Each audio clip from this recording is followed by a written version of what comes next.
तारीख थी 15 जून 2015। रात के ठीक 12 बजे थे। पूरा जगन्नाथपुरी अंधकार में डूबा हुआ था। यह कोई साधारण बिजली कटौती नहीं थी, बल्कि एक सोचा समझा फैसला था।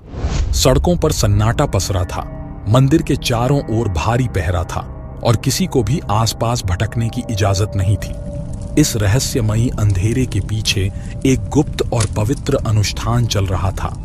एक ऐसा अनुष्ठान जिसे देखने की अनुमति किसी को नहीं थी। भगवान कृष्ण का असली हृदय, जिसे सदियों से गुप्त रखा गया था, पुरानी मूर्ति से निकाला जा रहा था और उसे एक नई मूर्ति में स्थापित किया जा रहा था। कहते हैं कि इस प्रक्रिया को जो भी देख लेता है वह या तो पागल हो जाता है या उसकी मृत्यु निश्चित होती है। यही कारण था कि पूरे शहर को अंधेरे में रखा गया, ताकि कोई भी इस रहस्य को अपनी आंखों से न देख सके। लेकिन इस बार कुछ अलग हुआ। इस प्रक्रिया को देखने वाला एकमात्र व्यक्ति जिसने वह दृश्य अपनी आंखों से देखा और जो उसने बाद में बताया, वह किसी को भी झकझोर कर रख सकता है। आखिर उस व्यक्ति ने क्या देखा था? क्या सच में भगवान कृष्ण का हृदय अब भी धड़क रहा था? इतिहास में ऐसा कौन सा कारण था कि इस मंदिर को मिटाने के लिए बार बार हमले किए गए, लेकिन हर बार कुछ ऐसा हुआ जिसने आक्रमणकारियों को हिलाकर रख दिया? क्यों भगवान जगन्नाथ की मूर्ति अधूरी बनाई गई? क्या यह कोई अनजाना संयोग था या फिर इसके पीछे कोई दिव्य कारण है जो इंसान की समझ से परे है? इन सभी रहस्यों के बीच सबसे बड़ा सवाल यही है, क्या जगन्नाथपुरी सच में कलयुग के अंत का संकेत दे रहा है?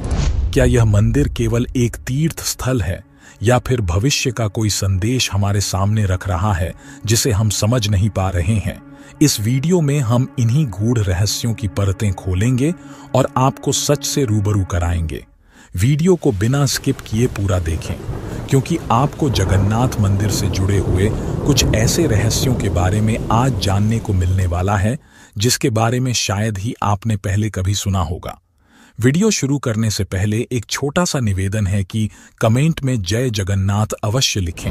जब भी हम जगन्नाथपुरी मंदिर की बात करते हैं, एक अद्भुत कथा हमारे सामने उभरती है। इस मंदिर की नींव में केवल पत्थर ही नहीं, बल्कि एक दिल दहला देने वाली कहानी भी छुपी हुई है।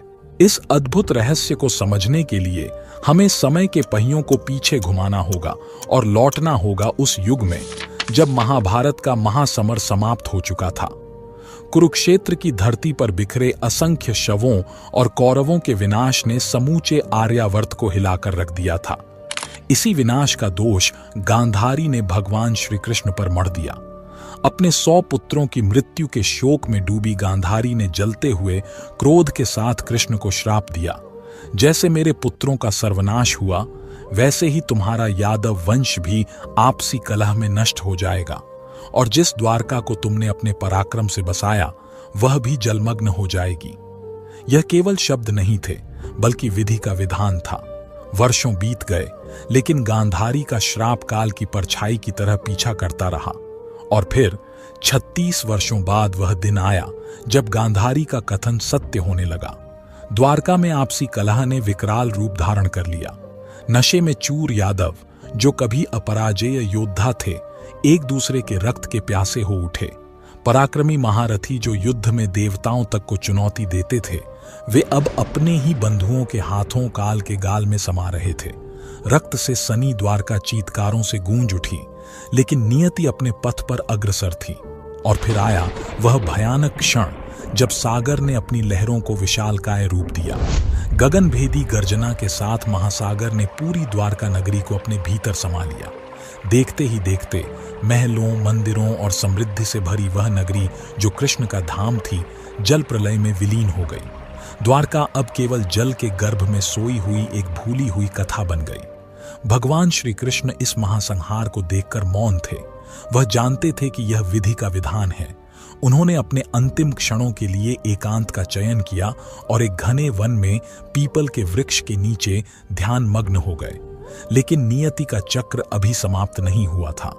इस पूरी घटना के बाद जो घटित हुआ वह और भी अधिक रहस्यमयी था। रात्रि का तीसरा प्रहर चल रहा था। जंगल स्याह अंधकार में डूबा हुआ था। सिर्फ जुगनुओं की टिमटिमाती रोशनी रहस्यमयी चमक बिखेर रही थी। एक शिकारी अपनी सांसें थामे घने वृक्षों के बीच छिपा खड़ा था। उसकी उंगलियां तीर पर कसकर जमी थीं और उसकी आंखें अपने लक्ष्य पर केंद्रित थीं। जरा सब्र कबीले का सबसे कुशल शिकारी झाड़ियों के पीछे छुपा हिरण को देख रहा था, लेकिन जैसे ही उसने तीर छोड़ा, समय मानो थम गया। तीर सीधे श्री कृष्ण के चरणों में लगता है और वे घायल होकर धरती पर गिर पड़ते हैं। शिकारी जरा जब भगवान श्री कृष्ण के पास पहुंचता है और देखता है कि उसने जिसे अपना शिकार समझा था वह स्वयं द्वारकाधीश हैं, तो वह कांप उठता है। आंखों में आंसू लिए वह उनसे क्षमा मांगता है, लेकिन श्री कृष्ण मुस्कुराकर उसे याद दिलाते हैं, त्रेता युग में जब मैं राम के रूप में था तब मैंने वानर राज बाली को इसी प्रकार मारा था। तुम वही बाली हो और आज तुमने अपनी नियति को पूरा किया है। जब पांडवों ने भगवान श्री कृष्ण का अंतिम संस्कार किया तब एक रहस्य सामने आया। उनका संपूर्ण शरीर भस्म हो गया, मगर उनका हृदय नहीं जला। यह हृदय धड़क नहीं रहा था, लेकिन उसमें एक विचित्र शक्ति थी। पांडव घबरा गए। यह कैसा चमत्कार था?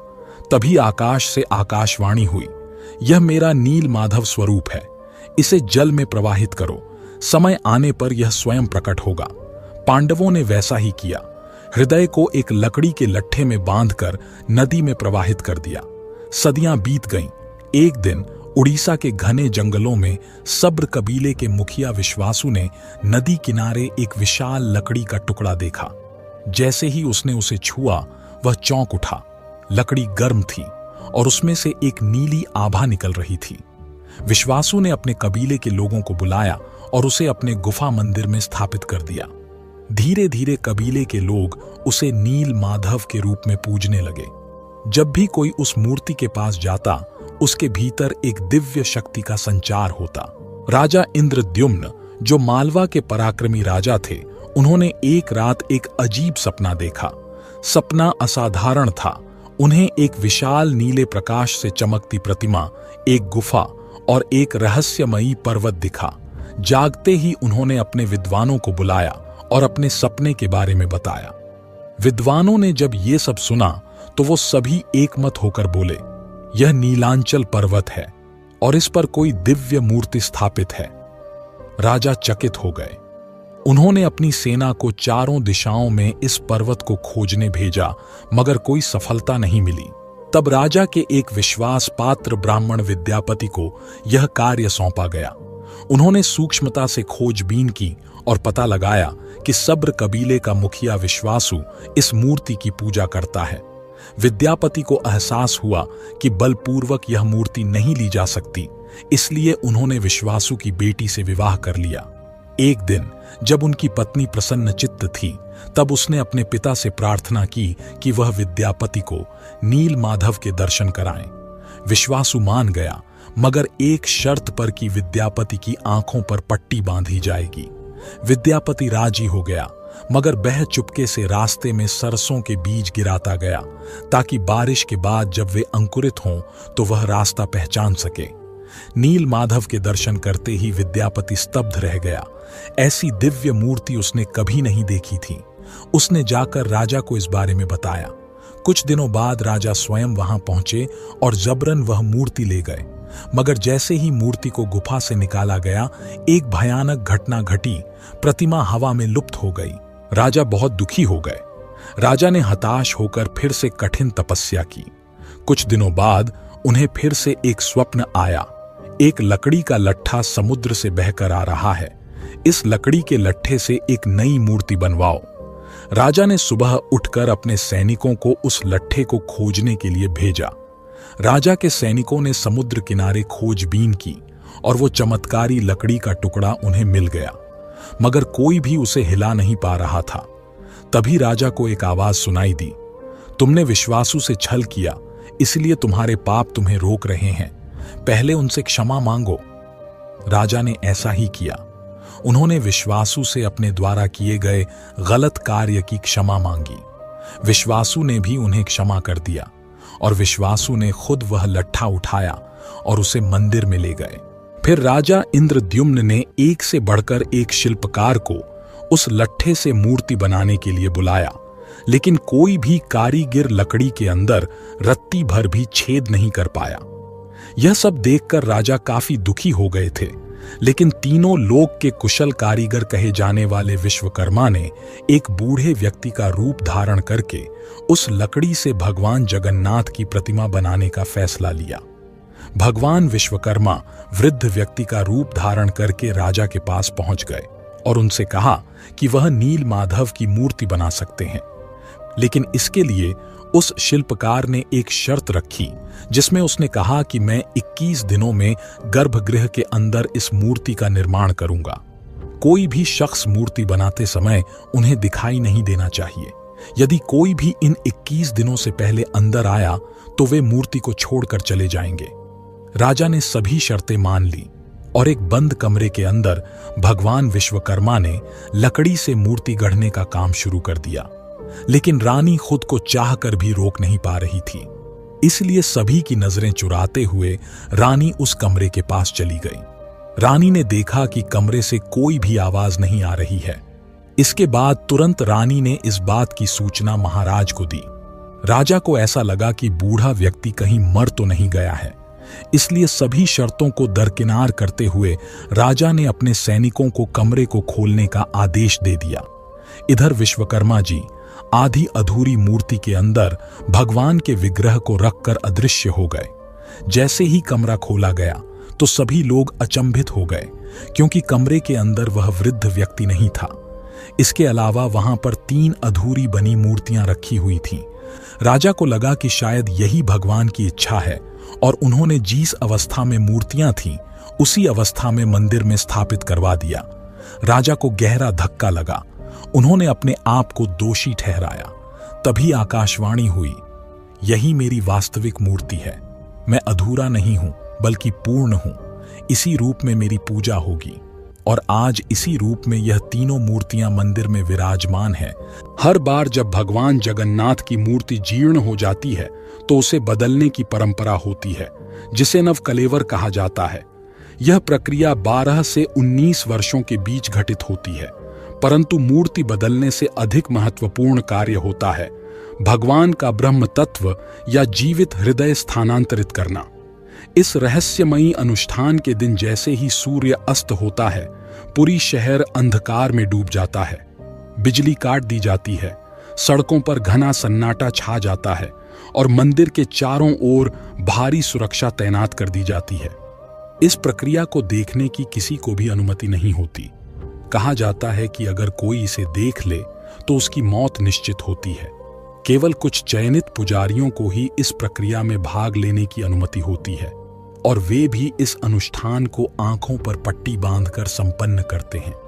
उनके हाथों में दस्ताने होते हैं ताकि वे उस विशेष ब्रह्म पदार्थ को छूने के बावजूद उसे महसूस न कर सकें। लेकिन इस ब्रह्म पदार्थ को देखने की कोई हिम्मत नहीं करता। एक बुजुर्ग पुजारी ने अपने अनुभव साझा करते हुए बताया कि जब वे पुरानी मूर्ति से ब्रह्म पदार्थ निकालकर नई मूर्ति में स्थापित कर रहे थे, तब उन्हें ऐसा महसूस हुआ जैसे उनके हाथों में कुछ उछल रहा हो, जैसे कोई जीवित प्राणी।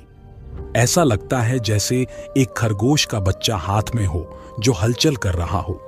लेकिन किसी को नहीं पता कि यह वास्तव में क्या है। यह पदार्थ जीवित है या नहीं? क्या यह सचमुच श्री कृष्ण का हृदय है या कोई और दिव्य शक्ति? यह आज भी एक अनसुलझा रहस्य बना हुआ है। जगन्नाथ मंदिर, जिसे श्रद्धा और भक्ति का केंद्र माना जाता है, सिर्फ धार्मिक दृष्टि से ही नहीं बल्कि ऐतिहासिक और रहस्यमयी घटनाओं के कारण भी चर्चाओं में रहा है। क्या आप जानते हैं कि इस मंदिर पर 17 बार आक्रमण हुआ और हर बार आश्चर्य और चमत्कारी घटनाएं घटीं? दिल्ली सल्तनत के शासक अलाउद्दीन खिलजी ने अपने सेनापति मलेका उल इस्लाम को जगन्नाथ मंदिर को लूटने और नष्ट करने के लिए भेजा। उसकी सेना ने मंदिर पर हमला किया, लेकिन जैसे ही वे मुख्य गर्भगृह में पहुंचे, वे रहस्यमय रूप से अंधे हो गए। घबराकर वे वहां से भाग निकले। बंगाल के सुल्तान सुलेमान कर्रानी के सेनापति कला पहाड़ ने मंदिर को नष्ट करने के इरादे से हमला किया। वह मूर्तियों को नष्ट करने के लिए आगे बढ़ा, लेकिन जैसे ही उसने भगवान जगन्नाथ की प्रतिमा पर वार करने की कोशिश की, रहस्यमयी रूप से उसकी तलवार गिर पड़ी और वह गंभीर रूप से घायल हो गया। हर बार जब आक्रमणकारी मंदिर को नष्ट करने आए, किसी न किसी चमत्कारी घटना के कारण वे असफल रहे। क्या यह केवल संयोग था या फिर चमत्कार? अपने विचार कमेंट में जरूर बताएं। अब बात करते हैं कि जगन्नाथ मंदिर कलयुग के अंत के क्या क्या संकेत दे रहा है। संत अच्युतानंद दास ओडिशा के महान संत, कवि और भविष्यवक्ता थे। उन्होंने कई भविष्यवाणियां की थीं, जिनमें से कुछ को भविष्य मालिका नामक ग्रंथ में संकलित किया गया है। यह ग्रंथ आने वाले विनाशकारी घटनाक्रमों की भविष्यवाणी करता है। इसमें दर्ज कई भविष्यवाणियां अब तक सच हो चुकी हैं। सदियों से कहा जाता है कि जगन्नाथ मंदिर की गुंबद पर कोई पक्षी नहीं बैठता, लेकिन साल 2020 में कुछ बाज और गिद्ध मंदिर के शीर्ष पर देखे गए। इस घटना का जिक्र भविष्य मलिका में पहले ही हो चुका था। यह घटना सिर्फ एक संयोग थी या फिर भविष्य मलिका में वर्णित महाविनाश का संकेत? साल 2019 में फैनी चक्रवात के दौरान मंदिर परिसर में स्थित 700 साल पुराना बरगद का पेड़ अचानक गिर गया। कुछ ही महीनों के भीतर पूरी दुनिया पर एक वैश्विक महामारी का साया मंडराने लगा। इस घटना का जिक्र भी भविष्य मलिका ग्रंथ में पहले ही हो चुका है। तीसरे विश्व युद्ध की भविष्यवाणी भी भविष्य मलिका ग्रंथ में की जा चुकी है। आज पूरी दुनिया विश्व युद्ध के मुहाने पर खड़ी है। रूस यूक्रेन युद्ध, इजरायल और अन्य देशों के बीच तनाव और लगातार बढ़ते संघर्ष। क्या यह सब संत अच्युतानंद दास की भविष्यवाणी का हिस्सा था? भविष्य मलिका के अनुसार कलयुग के अंत में जगन्नाथपुरी समुद्र में विलीन हो जाएगा और तभी दुनिया एक नए युग में प्रवेश करेगी। भविष्य मलिका की कई भविष्यवाणियां सच होती दिख रही हैं। कुछ लोग इसे अंधविश्वास मानते हैं तो कुछ इसे परम सत्य। लेकिन सच्चाई जो भी हो, यह निश्चित है कि हमें इन संकेतों को हल्के में नहीं लेना चाहिए। तो दोस्तों, ये थे जगन्नाथ मंदिर से जुड़े हुए वो तमाम रहस्य जिसके बारे में आज हमने इस वीडियो में जाना। अगर आपको इस वीडियो से नई जानकारी मिली या कोई और रहस्य आपके ध्यान में है तो हमें कमेंट बॉक्स में जरूर बताएं। आपका हर कमेंट हमें इस विषय को और गहराई से समझने के लिए प्रेरित करेगा। अंत तक हमारे साथ बने रहने के लिए धन्यवाद। नाथों के नाथ जगन्नाथ की जय।